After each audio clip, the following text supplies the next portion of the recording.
அளவுக்கு இப்போ ஒரு பெரும் மழை அப்படின்னு சொன்னா அதுக்கு என்ன காரணம்? அந்த அமைப்பு தான். எந்த இடத்துல அந்த தாழ்வு பகுதி இருக்கு, எங்க மேலடுக்கு சுழற்சி இருக்கு, அந்த மலைகளுடைய ஆங்கிள் எப்படி இருக்கு. ரெட் அலர்ட் அப்படின்னு சொன்னீங்க அப்படின்னு சொன்னா ஒரு 20 சென்டிமீட்டர் சொல்றீங்க. 20 சென்டிமீட்டருக்கு மேல இருந்துச்சுன்னா ரெட் அலர்ட் அப்படின்னு சொல்றீங்க. ஆமா. 20 சென்டிமீட்டர் அப்படிங்கிறது எங்க இருக்குது, 95 சென்டிமீட்டர் எங்க இருக்குது? ஒவ்வொரு கணினியும் ஒவ்வொரு வேல்யூ கொடுக்கும், எல்லாமே ஒரே தான் கொடுக்காது. சென்னை வானிலை ஆய்வு மையத்தோட முன்னாள் இயக்குனர் ரமணன் என் கூட இருக்காரு. நிறைய கேள்விகள் இருக்குது அவர்கிட்ட கேட்கறதுக்கு. வணக்கம் சார். வணக்கம் சார், சொல்லுங்க. தமிழ்நாட்டில் இதுவரைக்கும் இல்லாத அளவுக்கு தென் மாவட்டங்கள்ல அதி தீவிரமான கனமழை தொடர்ந்து பெஞ்சிட்டு இருக்குது. அது குறிப்பா காயல்பட்டினத்துல 95 சென்டிமீட்டர் அப்படிங்கிறதுலாம் வரலாற்று உச்சம் அப்படின்னு சொல்லலாம். என்ன காரணம் இதுக்கு? இதுவரை தமிழ்நாட்டில் அதிகமான மழை கேத்தியில் சில வருடங்களுக்கு முன்பு 85 சென்டிமீட்டர் வந்தது. அதான் பெரிய மழையா இருந்தோம். அதையும் தாண்டி இது வந்திருக்கு. இதற்கு காரணம் என்னன்னாக்க அந்த வானிலை கூறுகளுடைய அமைப்பு தான் காரணம். இந்த வானிலை கூறுடைய அமைப்புன்னு பார்க்கும்பொழுது தெற்கு பகுதியில் தமிழ்நாட்டில் கிழக்கிலிருந்து ஈரமிகுந்த வங்கக்காற்று கடல் காற்றும் வருகிறது. தெற்கிலிருந்து இந்திய கடல் பகுதியிலிருந்தும் இந்த ஈரமிகுந்த காற்று வருகிறது. இந்த இரண்டும் ஒன்றாக அந்த சுழற்சி இருக்கு இல்லையா, லோ ப்ரெஷர்ன்ற சொல்லக்கூடிய எல்லுன்னு போட்டிருக்கேன் பாருங்க, அந்த காற்றழுத்த தாழ்வு பகுதியில் தான் உங்களுக்கு காரணம். அடுத்தது அதற்கு ஆதரவாக மேல் அடுக்குகளிலே 5.8 கிலோமீட்டர் உயரம் வரை உங்களுக்கு சுழற்சி இருக்கிறது. இந்த சுழற்சியும் சேர்ந்து உங்களுக்கு நல்ல மழையை கொடுத்துருக்கு. அடுத்தது வேகமான காற்றையும் பார்க்குறீங்க நீங்கள். இங்கே அந்த நீல நேரத்தில் இருந்துனாக்கா 40 கடல் மைல்கள். 40 கடல் மைல்கள்னால் அது 1.8 பெருக்கினா அத்தனை கிலோமீட்டர், கிட்டத்தட்ட 60 கிலோமீட்டரில் வரும் இந்த தென் பகுதியில். மற்ற இடத்துங்கெல்லாம் 36 கிலோமீட்டர் வேகத்தில் காற்று வீசுகிறது.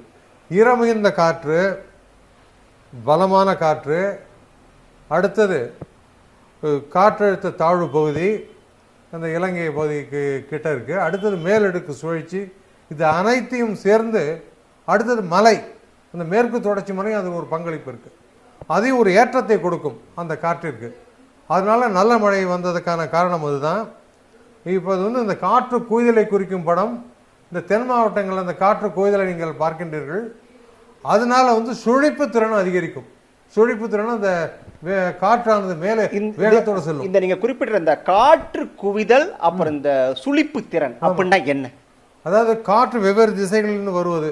இது வங்க கடல்லேருந்து வருது, இந்திய பெருங்கடல் பகுதியிலேருந்து வருது, அதனால் மேற்கு பகுதியிலேருந்து வருதுல, இதுதான் காற்று குவிதல். சுழிப்பு திறனா வார்டிசிட்டி.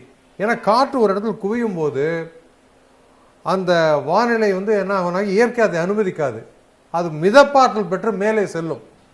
எந்த அளவுக்கு வேகமாக செல்கிறதோ அதுதான் சுழிப்புத்திறன் சொல்லுவாங்க. பாயன்சி என்ற ஆங்கிலத்தில் சொல்வார்கள் இந்த மிதப்பாற்றலை. எந்த அளவுக்கு அது காற்று செல்கிறதோ அதுதான் வார்டிசிட்டி என்ற ஆங்கிலத்தில் சொல்வார்கள். ஸோ அதிகமான வேகத்தோட காற்று மேலே செல்வதன் காரணத்தினால்தான் உங்களுக்கு இந்த பெரும் மழை வந்திருக்கு.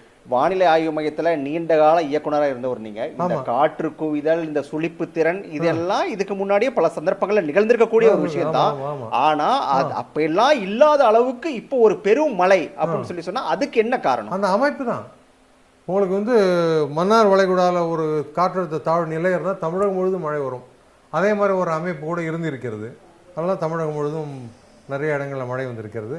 அடுத்தது உங்களுக்கு இந்த எந்த இடத்துல இந்த மேற்கு தொடர்ச்சி மலையினுடைய பங்களிப்பு எல்லாமே இருந்திருக்கு. இதே மாதிரி நிலை இருந்ததுன்னா திருப்பி இதே மாதிரி மழை வரும். அதுதான் பொறுத்து. கேத்தியில் ஒரு வாட்டி 85 சென்டிமீட்டர் இருந்தது, திருப்பி 85 திருப்பி கேத்தியில் வருமானா அந்த அமைப்பு இருந்தால் தான் 85 சென்டிமீட்டர் வரும். சென்னையிலேயே 45 சென்டிமீட்டர் 24 மணி நேரத்தில் வந்திருக்கு ஒரே நாளில். அது 1976. அந்த அமைப்பு இருந்ததுன்னா இப்போ வரும். எல்லாத்துக்கும் ஒரு அமைப்பு முக்கியம். எந்த இடத்துல அந்த தாழ்வு பகுதி இருக்குது, எங்கே மேலடுக்கு சுழற்சி இருக்குது, அந்த மலைகளுடைய ஆங்கிள் எப்படி இருக்குது, எல்லாமே காரணம். அதெல்லாம் சேர்ந்து வந்தால் அந்த நிலை வரும். அதான் காரணம். வானிலை ஐயமத்தை பொறுத்த வரைக்கும் நீங்கள் ஒரு அலர்ட் கொடுக்குறீங்க. ஃபர்ஸ்ட் ஆரஞ்சுன்றீங்க, அதுக்கப்புறம் ரெட் அலர்ட் கொடுக்குறீங்க, அதுக்கு முன்னாடி எல்லோ அலர்ட்டும் இருக்குது. இதெல்லாம் ஆனால் இப்போ நீங்கள் ரெட் அலர்ட் அப்படின்னு சொன்னீங்க அப்படின்னு சொன்னா ஒரு 20 சென்டிமீட்டர் சொல்றீங்க. 20 சென்டிமீட்டருக்கு மேல இருந்துச்சுன்னா ரெட் அலர்ட் அப்படின்னு சொல்றீங்க. 20 சென்டிமீட்டர் அப்படிங்கிறது எங்க இருக்குது, 95 சென்டிமீட்டர் எங்க இருக்குது? இதை எப்படி வச்சு நாங்க அலர்ட் பண்ண முடியும், எப்படி அலர்ட் இருக்க முடியும் மக்கள்? அதாவது 20 சென்டிமீட்டருக்கு மேல போனா அதிக ஒரு ஸ்கேல். இந்த இடத்துல இவ்வளவு சென்டிமீட்டர் பெய்யணும். ஒவ்வொரு கணினியும் ஒவ்வொரு வேல்யூ கொடுக்கும். எல்லாமே ஒரே தான் கொடுக்காது. இந்த இடத்துல அதிக கனமழை வருவதற்கான வாய்ப்பு இருக்குன்னாக்கா நம்ம அதுக்கு தயாராக இருந்துக்கணும், அவ்வளோதான். ஏன்னா அந்த ஸ்கேலுங்கிறது இதுக்கு மேலேங்கிறத அதை காட்டணும். நான் இன்னொரு படத்தை கூட உங்களுக்கு காட்டுறேன். இதை பாருங்கள். இது வந்து இந்த படத்தை பார்க்கும்போது அதிகமான மழை இருக்குன்னு காட்டுறது. இது வந்து இந்த இதை வைத்து கொண்டு நம்ம வந்து ஒரு அதிக மழை பெய்யணும் ஒரு யூகிக்க முடியும். ஏன்னா அவங்க கொடுத்த வேலையை விளாத்திக்கொள்ளன்னு பார்த்தா 64.1 மில்லிமீட்டர் தான் கொடுத்துருக்கு. ஸோ அதெல்லாம் எடுத்துக்கொள்ளக்கூடாது. இந்த மாதிரி அமைப்பு இருக்கும்போது அதிக மழை வருவதற்கான வாய்ப்பு இருக்கும்போது எவ்வளோ வேணால் வரலாங்கிறதுக்கு தயாராக இருந்துக்கணும். இப்போ மும்பையில் கூட 93 சென்டிமீட்டருக்கு 2006 தான் வந்தது. ஒரு 94 சென்டிமீட்டர் அது எங்கே சாண்டா க்ரூஸில் வந்தது. அதே நகரோட இன்னொரு பகுதி கொலாபாவில் 8 சென்டிமீட்டர் தான் வந்தது.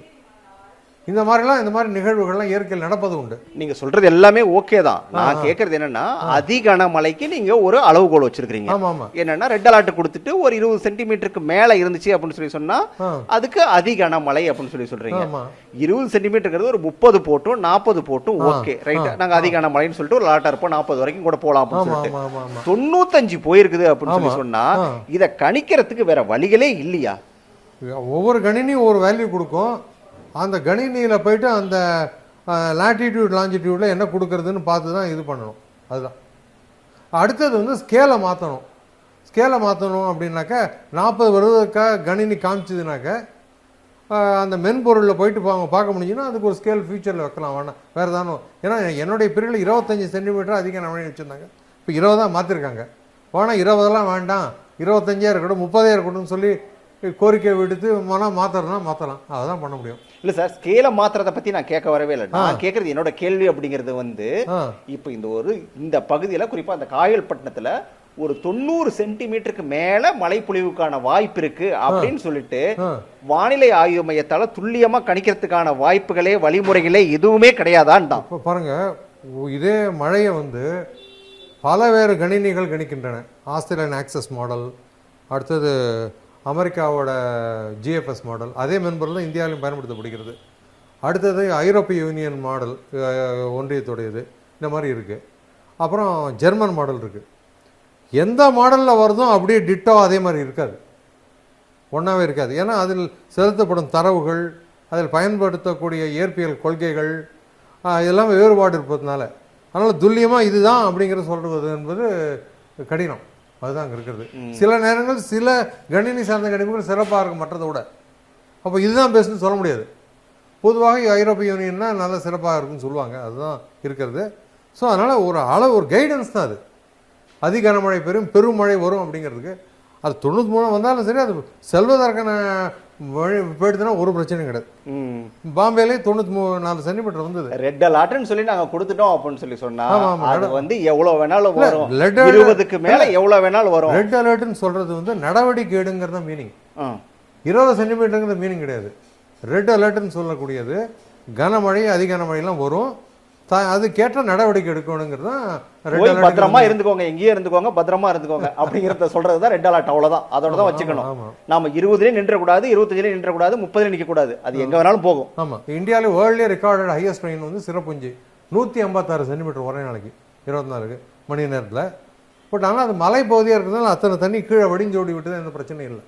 அதான் காரணம். இப்போ தென் மாவட்டங்களை பொறுத்த வரைக்கும் அடுத்த சில நாட்கள் எப்படி இருக்கும், மழைக்கான வாய்ப்பு அப்படிங்கிறது எந்த அளவுக்கு இருக்குது? இன்னும் இது வரும் நாட்களுக்கு எப்படி இருக்குன்னு பார்ப்போம்.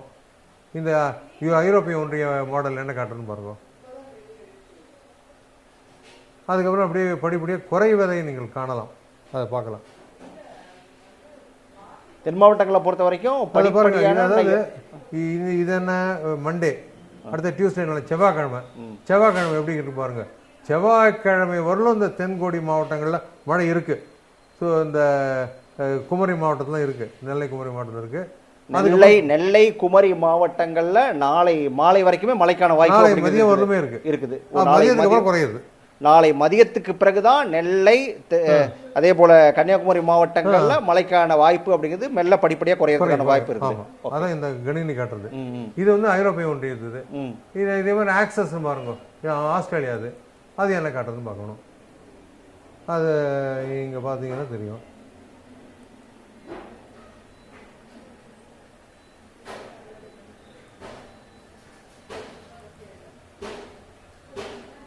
அதுவும் கிட்டத்தட்ட அப்படி தான் காமிச்சுட்டு இருக்கு பாருங்க.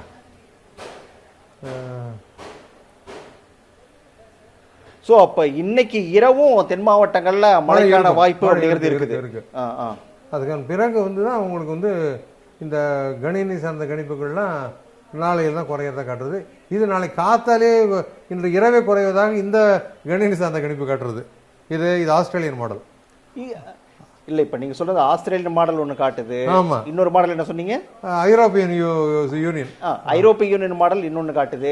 இதை நம்ம எதை நம்புறது, எதை எடுத்துக்கிறது? எல்லாத்துக்கும் ஒரு கருத்தொற்று உருவாக்கி நாளை இது காமிக்கிறோம், நாளை வரலாம் நம்ம ஜாகிரதையாக இருக்கிறது நல்லது. அவ்வளோதான். இது மோசமாக காட்டுறது எதுவோ அதை கருத்தில் கொண்டு நம்ம ஜாகிரதையாக இருந்தாலும் நல்லது, பிரச்சனை இல்லை. அப்புறம் அடுத்தது ஐரோப்பிய ஒன்றியனுடைய கணிப்பு வந்து பல காலங்களில் சிறப்பாக இருந்திருக்குது, அதை கருத்தில் கொண்டு நம்ம இருப்பது நல்லது. திரு தமிழ்நாட்டில் அடுத்த சில நாட்களுக்கான வானிலை அப்படிங்கிறது எப்படி இருக்கும்? அதுக்கப்புறம் மழை குறைந்து விடும். அதுக்கப்புறம் டிசம்பரோட கடைசி வாரத்தில் எவ்வளோன்னு பார்க்கலாம். இன்னொன்று 10 நாட்களுக்கு காட்டும், இருந்தாலும் 5 நாட்கள் தான் நம்ம எடுத்துக்கொள்ள வேண்டும். அதுக்கப்புறம் 5 நாள் மாறும், இயற்கை மாறக்கூடியது. அதனால் 5 நாட்கள் தான் அவங்க வந்து வானிலை ஆய்வு மையத்தில் 10 நாள் இது கிடைத்தாலும் அவருடைய அட்டவணையில் 7 நாட்கள் கொடுப்பார்கள். முன்னறிவிப்பு 5 நாட்களுக்கு தான். அதான் காரணம், இயற்கை என்ற காரணத்தினால. தென் மாவட்ட மக்களுக்கான அலர்ட் அப்படின்னு சொல்லி சொன்னா அடுத்த 24 மணி நேரங்களுக்கு என்ன? செவ்வாய் மதியம் வரலும் கவனத்துடன் இருப்பது நல்லது. அதுக்கு மேலதான் குறைவதற்கான வாய்ப்பு. நன்றி சார், நிறைய விஷயங்களை மலை தருவா பயந்தீங்க. நன்றி. உடனுக்குடன் செய்திகளை தெரிந்து கொள்ள சன் நியூஸ் பெல் ஐகானை கிளிக் பண்ணுங்க.